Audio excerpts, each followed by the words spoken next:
सावन भगवान शंकर का माह है। भगवान अपने ज्योतिर्लिंगों में प्रथम स्वरूप में आप ही के यहाँ पधारे हैं। समुद्र के किनारे उन्होंने यही कृपा बरसाई है सोमनाथ पर। और कालचक्र घूमा जिस सोमनाथ के मंदिर को ध्वस्त करने के लिए बर्बर और प्रतिहिंसात्मक जनजातियों ने बहुत ऊर्जा लगाई थी, सभ्यता के क्रम ने आज उसी सोमनाथ की ध्वजा को सागर पार फहरा दिया है। यह भी भारत का पराक्रम है।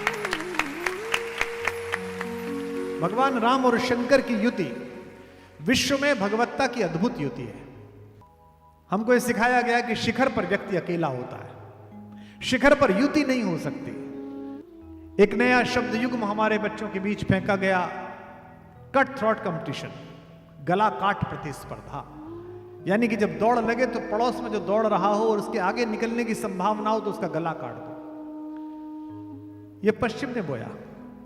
भारत ने तो सबसे पहले यह सिद्ध किया सनातन मर्यादाओं में कि भगवत्ता के शीर्ष पर बैठे हुए दो विराटतम देवत्व के प्रतीक भगवान शंकर और भगवान राम एक दूसरे के प्रति अनन्य आस्था और अनन्य प्रेम रखते हैं। भारत यह सिखाता है। भगवान कहते हैं, मेरे राघवेंद्र सरकार कहते हैं, शिव द्रोही मम दास कहावा, सो नर मोई सपने नहीं भावा। जो शिव के प्रति द्रोह रखता है उसे मैं स्वप्न में भी अपने निकट नहीं बुला सकता।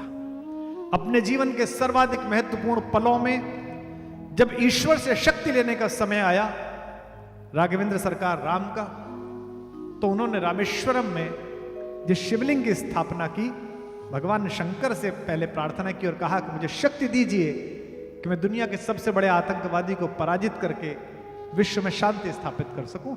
उन्होंने उनके प्रति पूजा की। और श्री रामचरितमानस के प्रारंभ में जो वक्ता श्रोता के 3 समूह हैं, उनमें सबसे महत्वपूर्ण समूह है जहां माता पार्वती विवाह के बाद भगवान शंकर से पूछती है कि सब आपकी पूजा करते हैं, आप किसकी पूजा करते हैं? तो वो कहते हैं कि मैं राम की पूजा करता हूं। पार्वती जानती तो सब है, लेकिन जगत के कल्याण के हित पूछे ही प्रश्न जगत हित लागी। शंकर भी समझते हैं कि जगत के लिए पूछ रही है। और पार्वती जी कहते हैं कि तुम जानती तो हो, फिर भी क्योंकि तुमने जगत के कल्याण के हित पूछा, इसलिए मैं उस राम की कथा सुनाता हूं जिसकी मैं पूजा करता हूं, जिसकी प्रार्थना करता हूं। तात्पर्य यह कि दोनों भागवत व्यक्तित्व, दोनों परम विभूतियां एक दूसरे की पूजा करती हैं। यह पश्चिम के उस विचार के ऊपर प्रहार है जो कहता है कि शिखर पर व्यक्ति अकेला होता है। यह भारत है जहां हनुमानगढ़ी की तरफ दृष्टि लगाए हुए अयोध्या के नरेश कैलाशपति की पूजा करते हैं और कैलाश के शिखर से नीचे की ओर देखते हुए शंकर राम की पूजा करते हैं। जय भारत। और कहते हैं कि राम कथा मंदाकिनी के समान है। सावन में भगवान शंकर को हमारे यहां जल लेकर चढ़ाया जाता है। हरिद्वार से कांवड़िए लाते, वे जल चढ़ाते हैं। कितनी संख्या में चढ़ाते हैं साहब? करोड़ों की संख्या में चढ़ाते हैं। 2-3 करोड़ कांवड़िए आते हैं। करोड़ों लोगों की पैदल यात्राएं और आस्था का जल अपने गांव के शिव मंदिर पर चढ़ाना कांवड़िया। बरसात के दिनों में बुजुर्ग लोग बैठे, मेरे पिता की आयु के लोग बैठे हैं, बच्चों से कहते हैं नदी में मत नहाइए, नदियां आत्मशुद्धा होती है, स्वयं का शुद्धिकरण खुद कर लेती है।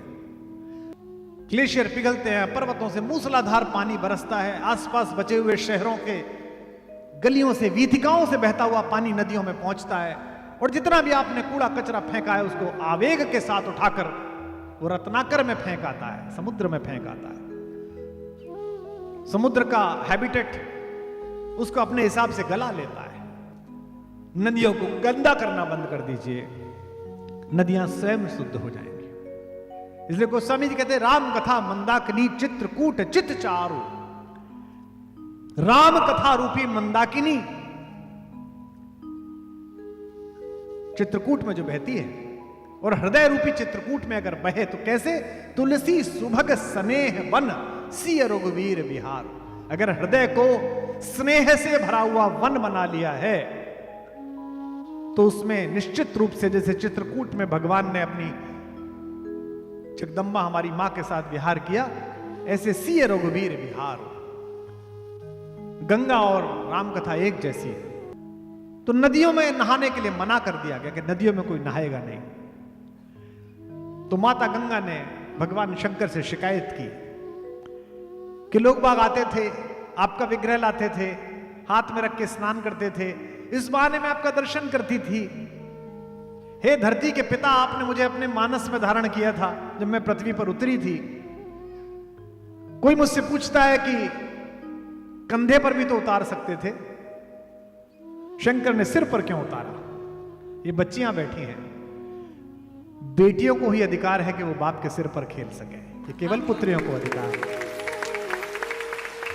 बेटों को अधिकार नहीं है। बुरा मत मानिएगा, यहां बैठे होंगे बेटों के बाप, किसी बेटे की हिम्मत नहीं है कि पिताजी के कंधे पर चढ़ जाए, लेकिन बेटियों को अधिकार है, पोतियों को अधिकार है।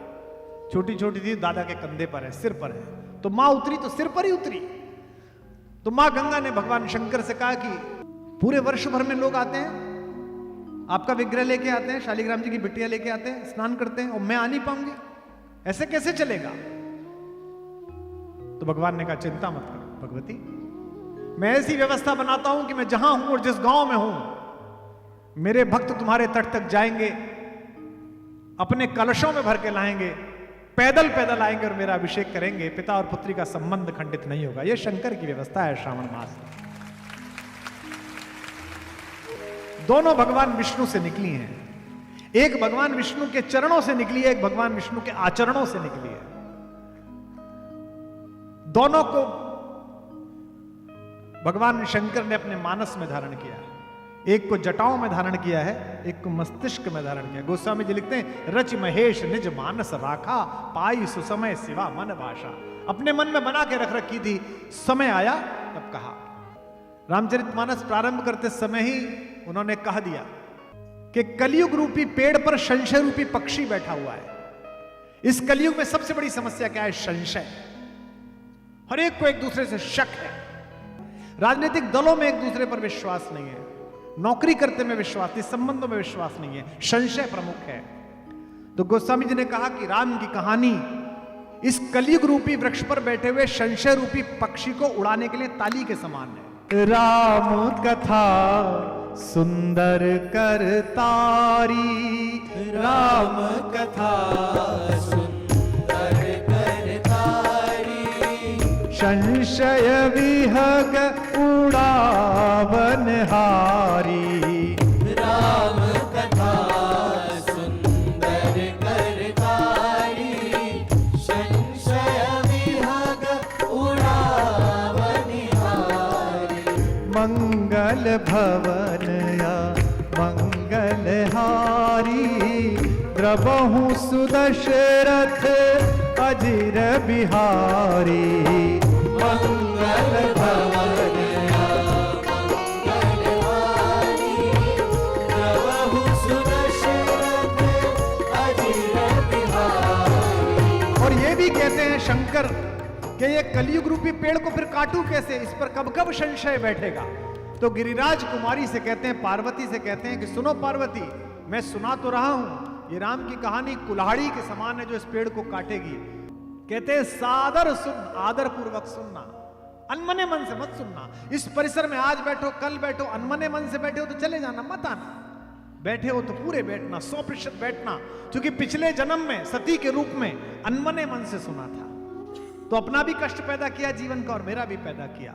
इसलिए कहते हैं राम कथा कली विटप कुठारी, राम कथा कली विटप कुठारी, सादर सुनु गिरिराज कुमारी। राम कथा कली विटप कुठारी, सादर सुनु गिरिराज कुमारी। मंगल भवन या मंगल हारी, प्रभु सुदशरथ अजिर बिहारी।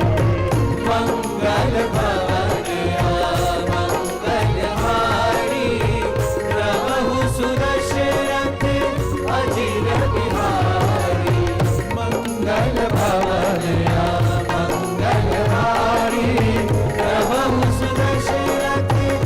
सियावर राम